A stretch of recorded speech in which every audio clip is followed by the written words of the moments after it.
In 2016, I was lucky enough, after 5 years of trying, to get a place to participate in the prestigious Norseman XTRI. Anita was part of my support crew, alongside Kim and Reinhard. I think something must have clicked with Anita in 2016, because she decided that she also wanted to complete Norseman in her 50th year. To get a place on Norseman, you have to participate in a lottery. Unfortunately, Anita didn't get a place in her first application, so she opted to do Swedeman XTRI in its place, and also to prepare more for Norseman as and when she gets a place.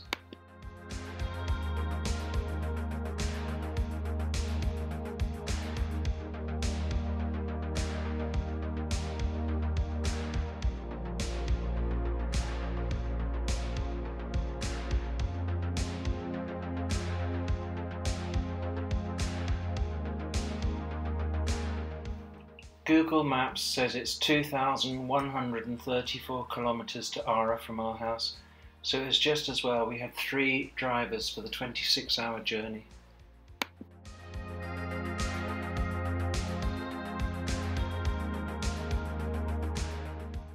When we got there, Anita had hired a ski chalet summer house for us all just outside of Ara, which was stunning. It had magnificent views of the surrounding countryside, and it was also big enough to accommodate Reinhard and Rosie, who are going to join us later.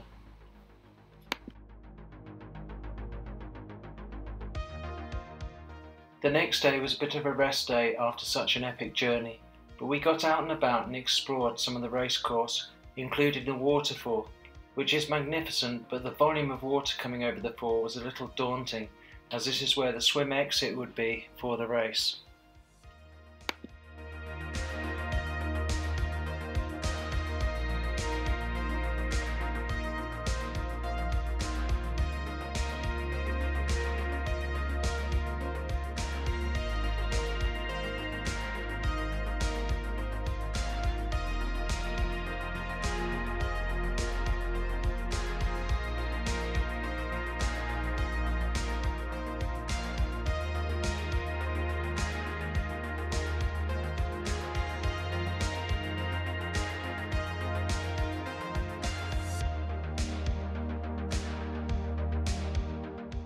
Anita checked in and received her race number, 69, official photographs and a test swim, and a chance to meet some of the other competitors and the race crew.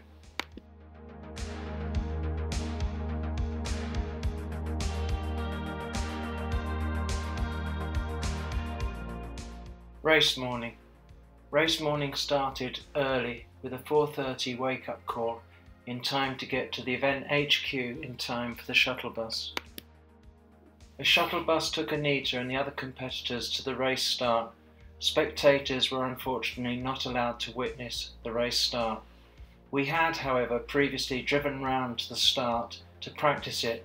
It was a very shallow entry and we'd practiced dorsal dives, as these seems a lot quicker than trying to run through the knee-deep water.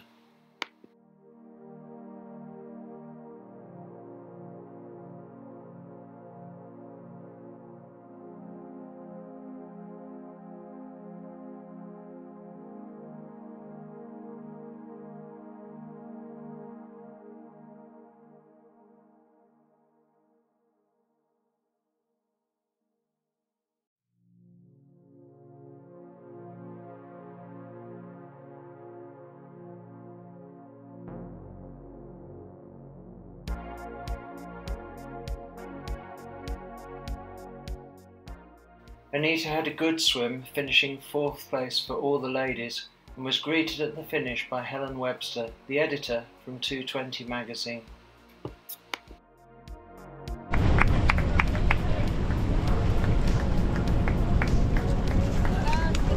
Well done, Anita! Oh, it's Anita! Yeah, it's Anita! Anita! Yes!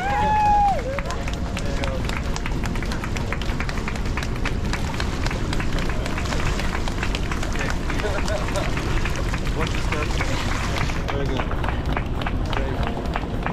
Well done, 4th place lady. Oh my God. Well done you. T1 was directly above the waterfall, but 400 metres up a zigzag path through the trees.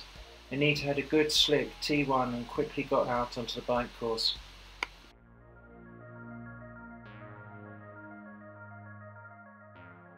The crowd support was emphatic and enthusiastic, especially from the Vikings.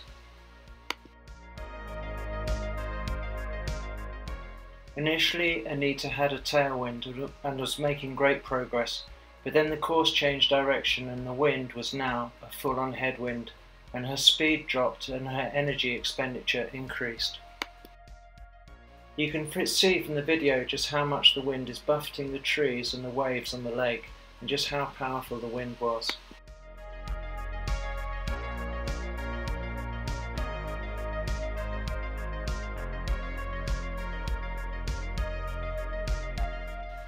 We kept leapfrogging her in the car and checking on her progress as we passed.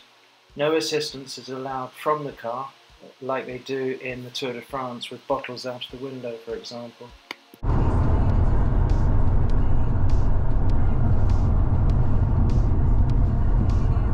All okay?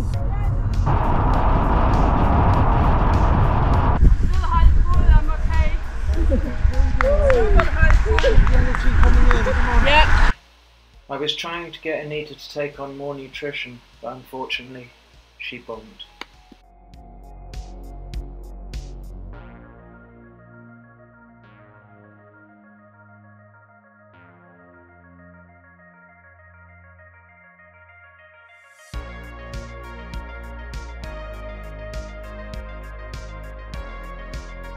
This, folks, is the ultimate bomb. It's always hard to know what to say in these circumstances, but Catherine and I gave Anita some enthusiastic and empathetic words and some energy-rich food topped off by the Red Bull, and she was off again. Red Bull gives you wings. The bike course is 205 kilometers long, which is 25 kilometers longer than a normal Ironman distance, and then T2 is at the top of a 5 kilometer 10% hill, so when Anita got in, she was pretty pooped.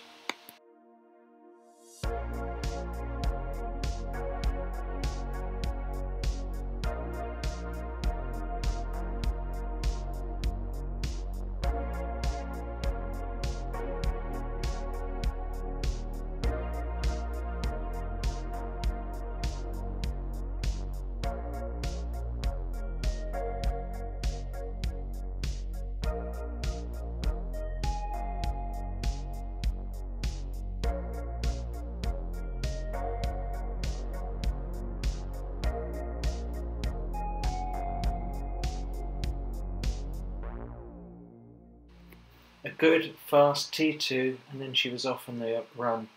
Although it's not a requirement to be accompanied for the first part of the run, I decided to run with Anita. The run course was beautiful, but also brutal, following reindeer footpaths uphill for the first kilometres and then bog.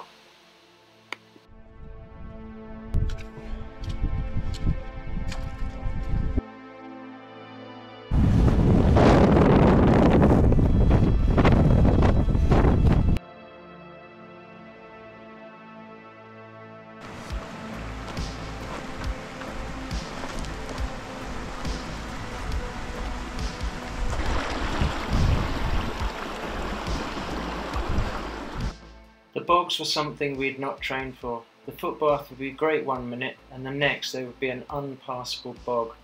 Reinhard took this video of us coming towards one of the intersecting roads. Seriously, this was just a little bit of bog, which was more like a muddy puddle compared to some of the stuff we've been through previously.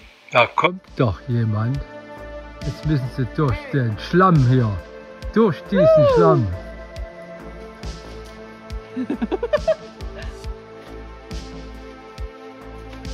It's so muddy. Oh. This is nothing. Das ist nothing. nothing.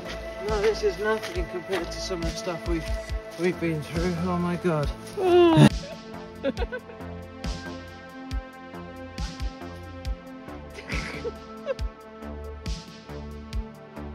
Oh mein Gott. Geh geradeaus. Kannst du heute Abend ein Video angucken oder morgen? Rein in die Pampe.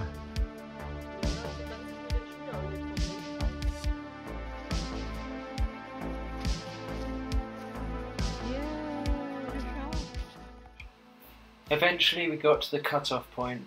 At this point, depending on your time, you get to go up the mountain or, as in our case, take a slightly lower course to the finishing line. Even though we took the lower route, it still had lots of obstacles, duck boards and elevation, until eventually we got into Ara at the finish.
Just one first, and then we do. Sorry. Yes. Thank you. All right, over here. You're too young for that. No, you're fine. That did it. Yeah. Oh, is it too windy? Nice. Elation and exhaustion. The next day Anita had the t-shirt ceremony and the group photo on the beach.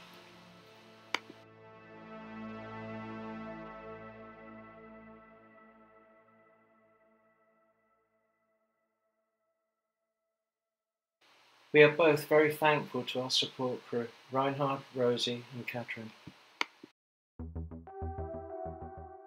We decided to do a group photo on the balcony of our Airbnb using the drone, and then a Swedeman flew the drone into a house. Reinhard and Rosie departed fairly quickly as they had to travel back to Norway before moving on to the Hamburg Triathlon, where Reinhard was competing. Good luck with your race in Hamburg, Reinhard. After the race we'd arranged to have a bit of a holiday, and we had planned to travel down the Norwegian Atlantic coast, taking in the fantastic views and visiting the locations used in some of the latest 007 movie. I'll make a separate video of this road trip as it's not really triathlon related and I don't want to make this video too long. But, as a footnote, perhaps it was the awe-inspiring and stunning scenery that inspired an idea to cut short our holiday and travel to support and surprise Reinhard at the Hamburg Triathlon. Reinhard and Rosie were in disbelief when we showed up on race day, and to top it all, Reinhard went on to win his age group in the triathlon.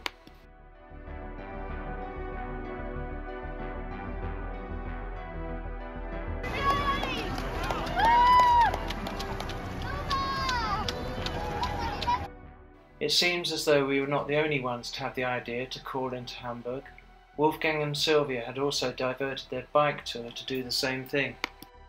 It's a fantastic way to finish off a 2-week adventure of triathlon and travel.